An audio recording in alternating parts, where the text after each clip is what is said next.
I think it's safe to say this show could have used at least, like, a little bit less matches, you think, right?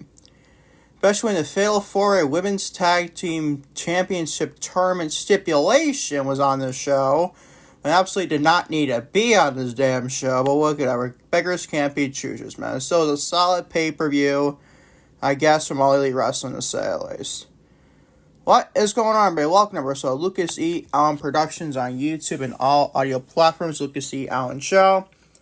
With your AEW Full Gear 2025 review. And Lucas E. Allen Productions on YouTube and all audio platforms. Lucas E. Allen Show. For anything, follow me on social media, Instagram, TikTok, and Facebook. Lucas E. Allen. Watch on YouTube today. Hit the like button on today's podcast. Hit the subscribe button if you've done so already. Turn the bell for your post notifications and upload on YouTube. And always leave a comment with my AEW Full Gear 2025 review to say at least. Watch on Spotify, do the same thing. Leave a comment with my AEW Full Gear 2025 review. And also a 5-star rating would be very nice as well to say at least. Now let's go into your today's podcast to say at least. Full Gear. I say it was a solid show. Was this better than the rest of the shows this past week? Absolutely. SmackDown was probably the best show out of last week for 3 shows. But still, what kind of odds for me to say that, but whatever. But I feel like this is probably sneaks out better than SmackDown, so I'd say it's the best event for the whole week. We'll discuss everything in Full Gear. Starting with Pac. One of the members of the Death Riders defeats Darby Allin to start the show. I was kind of disappointed by this match, not going to lie. We're going to discuss that. Also, Toni Storm Mina Shirakawa in a very filler fucking match here. Toni Storm Mina Shirakawa defeat Harley Cameron Willow Nightingale, Bayne Marianna Shafir, and Skye Blue Julia Hart to earn the right to choose a stipulation for the second round of the AEW Women's World Tag Team Championship Tournament. Like I said, fucking filler. Why did this need to be on pay-per-view, Tony Khan? You could have saved this for the middle episode of fucking Collision and went bat an eyelash. Or even Dynamite. If you just give me start Dynamite, honestly, could you do that? I don't care.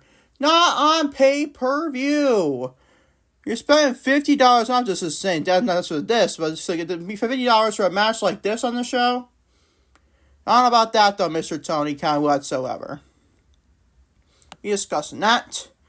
Also, FTR, Dax Hart and Cash Wheeler defeat Brodido to win the AEW World Tag Team Championships. That was a very good match, honestly. Be discussing that. Also, Ricochet wins the Full Gear Casino Gauntlet match to become the first ever AEW National Champion. This kind of shocked me, man. I was not expecting Ricochet to become a brand new AEW National Champion. So I mind absolutely not that I care for a Casino Gauntlet match here. Not really, honestly. We're going to be discussing that.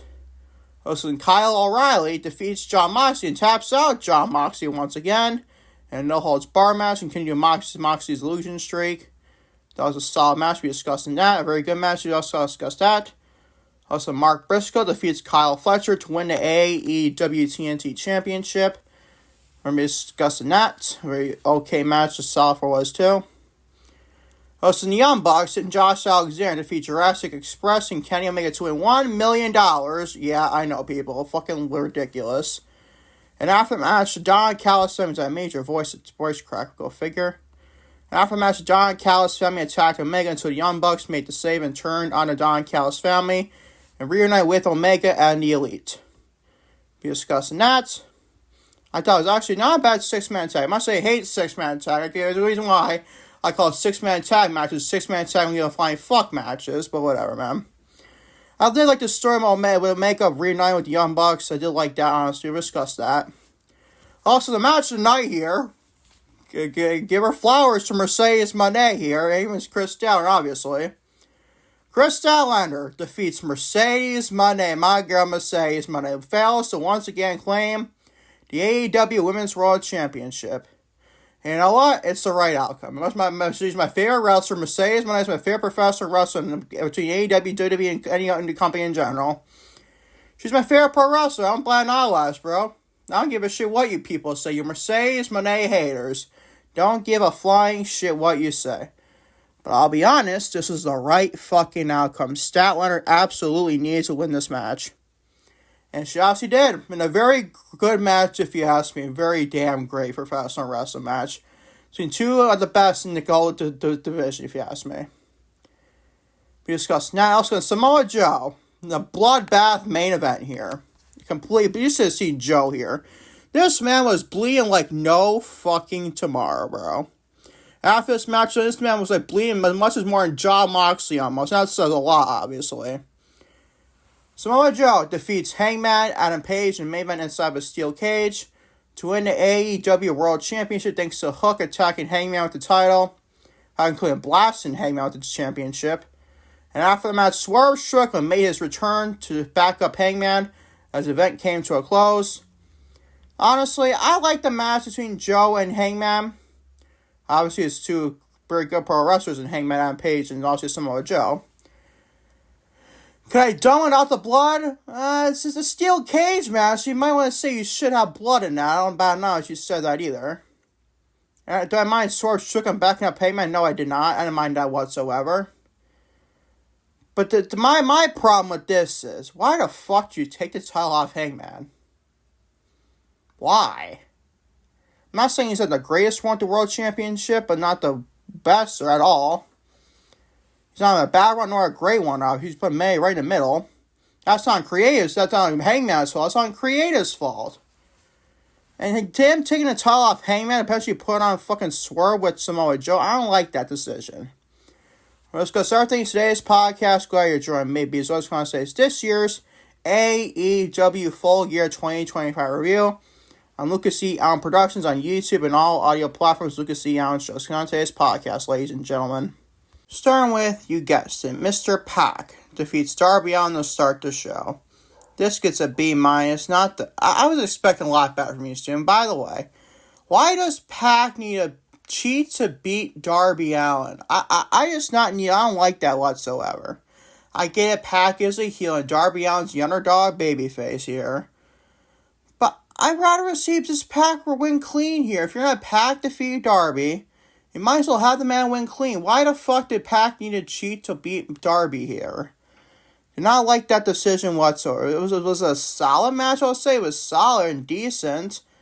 But not the best, man. I'm giving this a B-. I don't feel great giving it a B-, but I'm giving it a B- as a B nice here today.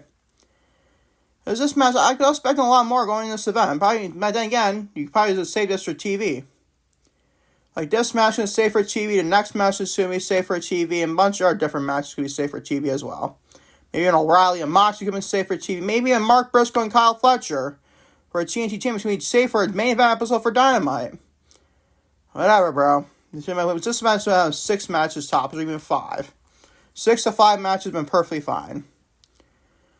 Whatever, bro. Give us a B-. It was solid for what it was. I just didn't like the Pac needed to win to be cheating here. And I don't need to see that whatsoever, obviously. The dude is freaking great and badass as Pac. And then he's just cheating to beat Darby. I'm like, come on, dude. Gave it a B-, so I might be just that great if you ask me. Moving on to Timeless, Toni Storm Mina Shirakawa, Timeless, what do they call them? The Timeless something bombs, I think. Mina Shirakawa and Toni Storm defeat Harley Cameron Willow Nightingale, Bayne Marianna Shafir, and Skye Blue Julia Hart to earn the right to choose a stipulation for a second round matchup in the AEW Women's World Tag Team Championship Tournament. This, my friend, gets a big fat C. Why was this on the show, tell you, TK? I get it, it's a tournament stipulation match, but why does it need to be on the show or the pay-per-view? You could have saved us on no Collision or Dynamite or something like that. Why did this Fatal 4 need to take place on pay-per-view? Should have been take place on Dynamite at bare minimum. Or you not even put on a Collision. I was just not even like, why did you put this on the show or the pay-per-view? I don't get that, bro. This does not need so many fucking matches. You could have trimmed this match, the opening match. Even like O'Reilly and Moxley could have trimmed to a point. Definitely a 6-man tag match. And obviously maybe even Mark Briscoe and Kyle Fletcher. If not, you can keep a couple of them out there. Maybe like Briscoe and Fletcher can keep maybe the 6-man tag. I don't fucking care, bro. But this absolutely did not need to be on the fucking show. Why was this on the pay-per-view? I don't get it, bro. For stipulation matches for a second round of the AEW Women's World Tag Team Championship Tournament. First of all, why are we giving stipulations in the Women's World Tag Team Championship Tournament? I don't like that even as that it could be. And the winners can just choose whatever stipulation they want. I mean, you'd think a heel team will win this. No, Toni Storm Mina Shirakawa, babyface tag team won this. Don't know if I like that whatsoever, obviously. But this gets a big fat C. Match not even that great in my opinion to begin with.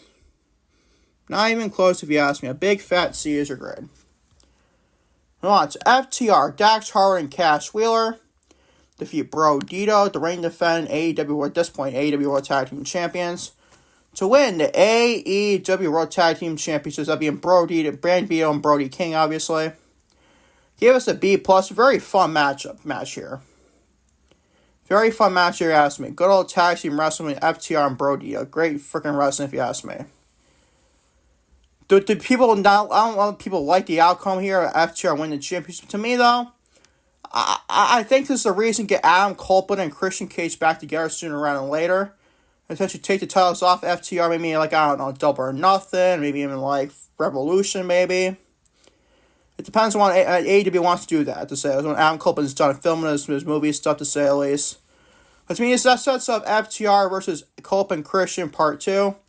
I think then Copeland Christian win the championships and beat FTR yet again. So give us a B+. A very fun matchup here, though, to say at least.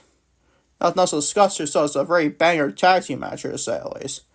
And again, BFTS pay-per-views there should be for Tony Khan, to say at least. And Bill did not actually fuse around this, so it's a different story for another day. I don't like the Ricky Steamboat. And whatever the fuck that filler 7 was on Dynamite for Blood and Guts, that was just fucking filler, all filler can be. But I gave this match a B+. On to Ricochet. He wins the Full Gear Casino Gauntlet match to become the first ever AEW National Champion. A major freaking voice crack, go figure. Gave us a B-. I didn't really care for this being a gauntlet match, obviously. Didn't care for that, obviously, but still. What's the people say? Bro, Ricochet is buried in AEW. I hate the word term bury, man. People in the IWC, the idiot wrestling community, use that like it's fucking nothing on a day-to-day basis. Well, this person's buried, that person's buried. I only mention people in WWE. You can use the term bury the way they're used on WWE television. They just use it for AEW, like my people like, oh, Mercedes Moné is buried in this town and that town, or guys like, I don't know, Bobby Lashley, the Hurt Syndicate, whatever. Like, it's fucking ridiculous, bro. Stop using the term bury. You want to use it for people in WWE, just use it for people in AEW. I mean, I'm not saying they don't use it for WWE too, but you can use it for like Becky Lynch burying people too in WWE. Use that term too, and I hate that fucking term. It's just stupid. It's just very stupid. And again, that's the idiot wrestling community for you, ladies and gentlemen. Obviously, the internet wrestling community in Pacific, but I call it the dumbass idiot wrestling community, to say the least. Because when I was at IWC, haha, see what I did there, obviously. But still, man, Ricochet wins the AEW Full Gear Championship, or Full Gear Gauntlet match, becoming the first ever AEW National Champion. I feel like that's the right thing to do. Not to say Ricochet's doing great work. He's a great pro wrestler, obviously. Did I need to see him become a national champion? It's the eye of beholders. I think it's his first championship in AEW, is it not, people? Pretty sure it is. So good for Ricochet. Good for Ricochet getting his first ever singles championship in AEW. I think it's his first championship in AEW. I'm pretty sure, at least. He was never an international champion. He was never a TNT champion. Definitely not a world champion, obviously. But he gets the first ever national champion to his belt, to say at least. So good for him, to say at least. I feel like it's a good outcome there. He's probably determined a national championship for AEW. It'll probably be for wrestling matches left and right. Ricochet's the type of guy for you to do that, if you ask me. Gave us a B-, though. Then I couldn't even care for this gauntlet match. I didn't care. But at least Ricochet gets another first ever goal in AEW. Is going to give us a B- to say at least. Moving on to Kyle O'Reilly defeats Jon Moxley, including tapping out Jon Moxley yet again, just like Blood and Guts, in a no holds bar match. I was kind of shocked Moxley tapped out again to O'Reilly. I was kind of shocked by it, not gonna lie. But then again, it develops a story about Moxley being intentionally getting kicked out of Death Riders and being massive illusion streak here. So he gave us a B. It was a solid no holds bar match. I don't like a no disqualification match following this match, but whatever, bro. Then a full steel cage match in the show, obviously, yeah. You can tell AEW likes to blow up stipulations every fucking week on their shows, to say it's pay-per-views or just Collision, even Dynamite, to say at least. I gave us a B. It was not a bad no-holds bar match. Did I need us to be a no-holds bar match? Probably not. You can definitely be a no disqualification match. You'd rather leave Briscoe and Fletcher like a regular stipulation match. Like I already have, essentially Briscoe again joining the Don Callis Family. I gave this a B. It was solid for what it was. It was pretty decent if you ask me. Give it a B, though, to say at least. Nothing else to discuss there. Moving on to Mark Briscoe.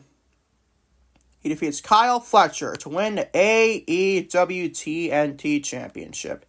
Remember I told you on pre-predictions last podcast for Gear Casino Productions? I mean, it was for the 22nd November. It was right before, I believe, Full Gear, if you ask me. I originally picked Mark Briscoe to win the championship, and I still did, obviously.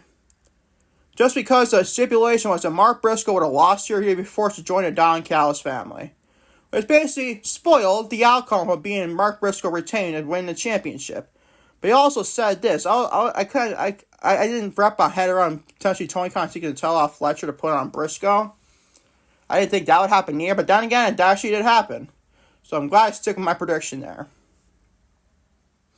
And the match was solid. It was decent for what it was. I need a no disqualification match to happen after this before a no holds barred match, but whatever, bro. This company likes to blow through stipulations left and right. Major fucking voice crack today, ladies and gentlemen. This company. This is steel cage matches, war games matches, any cage match. And also, when anything words involves blood. Do I mind that? No, I don't mind it. But you gotta at least semi a little bit more prestigious than that. But you know it's a pay-per-view. I'm not complaining about the blood in general. I don't mind blood in professional wrestling. I love blood in professional wrestling. I really do. I like color in professional wrestling. Once you like 4 or 5 times a pay-per-view, it kind of gets ridiculous after a while. That's where it kind of gets ridiculous. And especially in the main event for your pay-per-view where Samoa Joe is looking a bloody fucking bull beyond mess. Like, come on, let's make that a little bit more prestigious. Like, Moxley bleeding, you have Briscoe bleeding here on this pay-per-view. Like, come on, man, let's make this a little bit more prestigious. But then again, AEW does not like to do that whatsoever, honestly. But this gets a B-. It was a solid TNT Championship match. I just condone not the blood, honestly. Like, I'm not saying I hate the blood. What I'm saying is, we can make it a little bit more prestigious, please? And, give this, every fucking match on this pay-per-view I saw. It felt like everyone was fucking bleeding. It really felt like that, to say the least. I gave us a B-. It's still good for Mark Briscoe getting the TNT Championship. I don't mind that whatsoever, though. Give it a B-. Moving on, 3 more matches and we're gone out of here, ladies and gentlemen. The Young Bucks, Matt and Nick Jackson, and the Josh Alexander of the Don Callis family defeat Jurassic Express, Jungle Boy, Jack Perry, and Luchasaurus, and Kenny Omega to win $1 million. And after the match, the Don Callis family attacked Omega until the Young Bucks made the save and turned on the Don Callis family to reunite with Omega. To be honest, I didn't really care for a 6-man tag match. I do like the fact that the Young Bucks turned on the Don Callis family to reunite with Kenny Omega and get the Elite back together. So that I gave it a B. And plus, whenever the Young Bucks are healing, and Bill still remember that Dynasty main event when he Swerve Strickland and Jon Moxley World Championship. God, I'm done with the Young Bucks being healed now, honestly. It's just fucking ridiculous, that decision at Dynasty, whatever, bro. I gave this a B. Nothing blow away like a classic 6-man tag. I don't even care. That's why I call him a 6-man tag. I don't even a flying fuck match. There's 6 men flying over the ring for no fucking reason and I don't give a shit about it. I hate 6-man tags. I hate trios matches. I hate them. Especially on $1 million involved. Who the fuck cares? Who the fuck cares for $1 million in professional wrestling? Like, I don't know. Imagine Mercedes, the highest paid women's wrestler. I'm not saying she will be in a championship, like, potentially money involved match. But let's just say this. Mercedes Moné, the highest paid women's wrestler in professional wrestling. Good for her, obviously. I love that for her, honestly. As a Mercedes Moné fan. Imagine her compete for $1 million. That'll be just kind of like cakewalk at this rate for her. The way she's getting paid in AEW. It's just an example I'm sharing, ladies and gentlemen. This is an example I'm sharing. But this is one of the few people to talk about. I mean, like Becky Lynch, if she ever compete in AEW for $1 million, it'd be a cakewalk for her at this rate. You get the point, ladies and gentlemen. But I mind Kenny Omega being back with the Elite here in the Young Bucks. I actually like that, honestly. Potentially getting, like, with the Ops becoming new potential Death Riders here in the main event. Probably save Hangman with the final death, though, to say the least. But I gave us a B, and I didn't care for a 6-man tag match, and I didn't care for $1 million involved here, to say the least, either. But I'm giving us a B because I like the fact that Omega is put back to the Elite and the Young Bucks, to say the least. No, it's by far the best thing on the damn show here. And this is an AEW World Championship in the main event next. Chris Statlander, the reigning defending AEW Women's World Champion, defeats 13 belts my girl Mercedes Moné, the reigning defending AEW TBS champion as well, to retain the AEW Women's World Championship. Yep, ladies and gentlemen, Mercedes gets her second loss in a row when it comes to the AEW Women's World Championship. I've been hearing these, like, comparisons like Ash Ketchum. I don't know what the fuck that is. I don't really fucking care. Apparently, the context of Ash Ketchum, I believe, is a Pokemon person. Let's just say like that in general. Who likes to collect Pokemons, but you can't collect the big one. This, I guess, rhymes from Mercedes, but I'm potentially not getting the big one. Big tell here. She has 13 belts, but she can't seem to get the big one. Being the AEW Women's World Championship.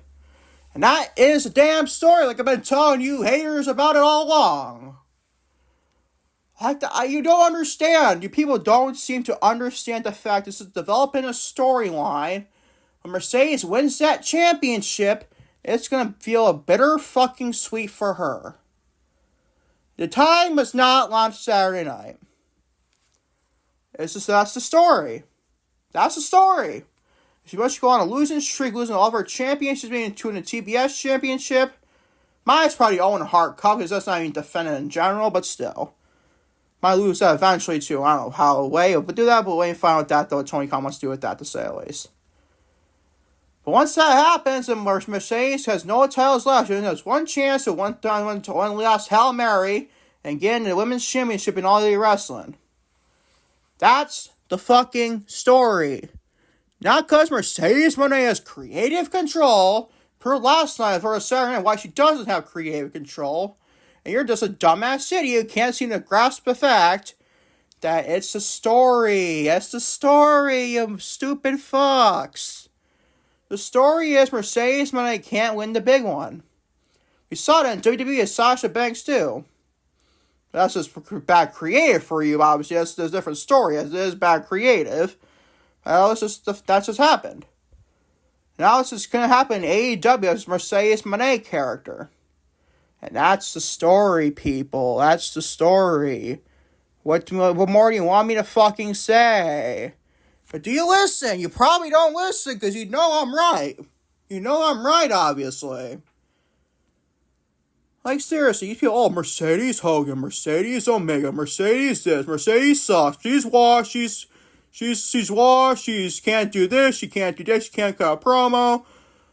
Whatever you want to say, whatever fits your value, fucking WWE Freako.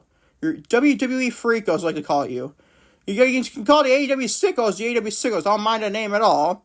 What do you call yourself, though? The WWE Freakos? That's what I'm calling you people. The WWE Drone Freakos. How about that? I like that one better, honestly, than Freakos in general. You call yourself there Freakos? Drone Freakos? Is that what you're going to call yourselves? That's what I'm going to call you. If you like it, I don't give a shit, bro. I don't care. We'd be praising the fact when Sasha Banks and now returns to WWE eventually, then you're going to glaze like there's no fucking tomorrow because you're a fickle fucking bitch-ass idiot. And you know I'm right. You know I'm right, obviously. Yo, you're wrong, Lucas. You're just a stupid podcaster. Fuck off, bro. You don't know what the fuck you're talking about. I'm always a Sasha Banks fan. I'm always a Mercedes Moné fan. And I'll be honest, this is the right fucking outcome, too. Statler absolutely should have won this match, and she did. Thank the goodness, man. Well, I was Mercedes did win on Saturday night. It would have been a fucking end of the world for the wrestling community, man. I kind of wanted to see it a little bit, but I didn't want to be expensive Statlander, though. This Chris Down defeats Mercedes man to retain the AEW Women's World Championship by a fucking outcome. As an avid Mercedes fan like I am, my favorite pro wrestler and all the professional wrestler, Mercedes man, I take a lot of flack for I don't give a shit. My favorite professional wrestler, male or female. And this is the right outcome, in my opinion.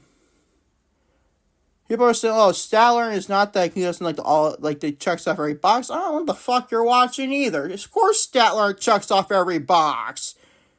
Come on, bro. I'm not saying she's in a level of Mercedes. She's still a freaking great pro wrestler and can be a good storyteller too. Let's look at her match with Willow. That's just Tony Khan dropping the ball, having to go back to a babyface, but whatever, bro. That's on Statler and that's on Tony Khan, obviously. But still, bro. I love the match, obviously. Best thing in a damn show. And to me, it's not even their best match. Their best match was World's End last year, to me. They didn't go Full Gear. It's not even their second best match. Their Full Gear match last year was better than this. But still, that's how great the matches were between Statler and Mercedes, bro. Shout out to both of them. You know I love both. You know me about both women to say, especially Mercedes, my day. This gets an A-. Best thing on a damn show, by including the main event here to say, we can get to right now. Samoa Joe. Oh my goodness, bro. What are we doing here with that decision? Samoa Joe defeats Hangman Adam Page in the main event inside of a steel cage to win the AEW World Championship thanks to Hook attacking Hangman with the title. And after the match, Swerve Strickland made his AEW return to back up Hangman as the event came to a close. This gets a B. I like that. I love the match, by the way. Because done without Powerhouse Hobbs and Hook and everybody else get involved inside the cage, yes. Got me a little bit of old school Vince McMahon Hell in a Cell matches, but still. Beggars can't be choosers. Still a better match than Vince McMahon Hell in a Cell structure match was. But then Samoa Joe was bleeding to live. He was bleeding 20 times more than Jon Moxley would ever bleed. That says a lot, obviously.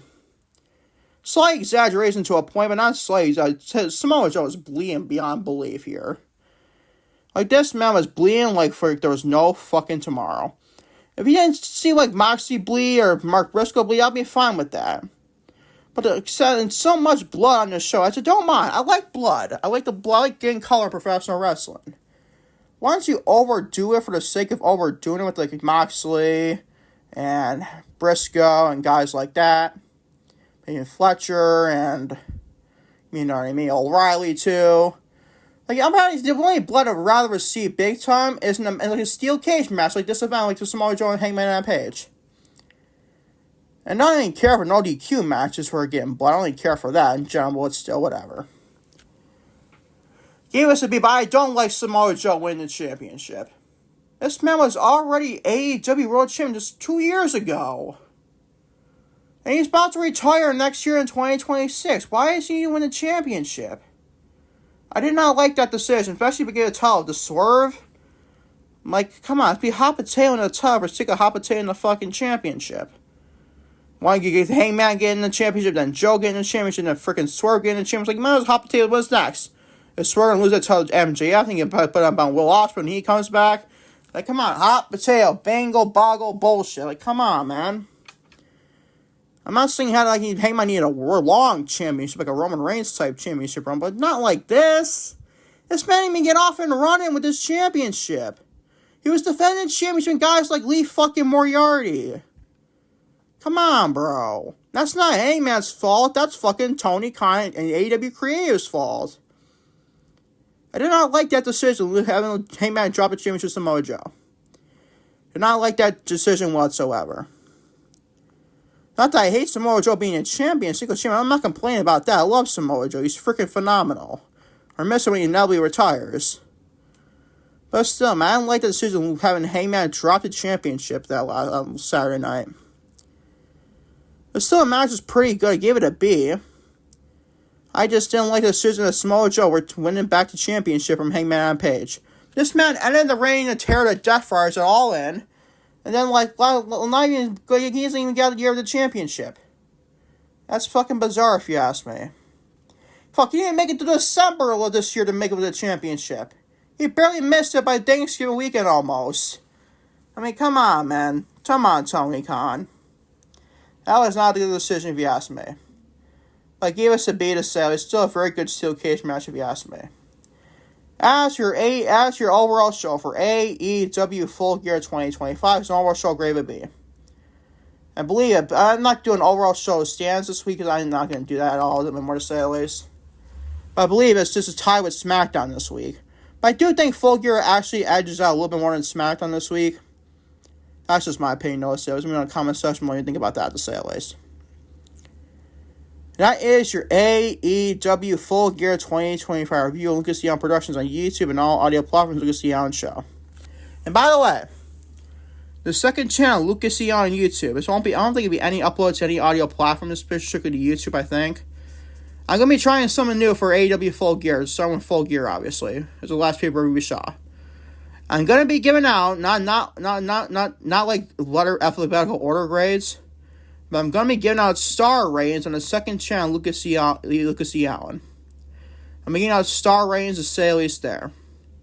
Usually people post this on Twitter or whatever. I think I'm not on Twitter much anymore.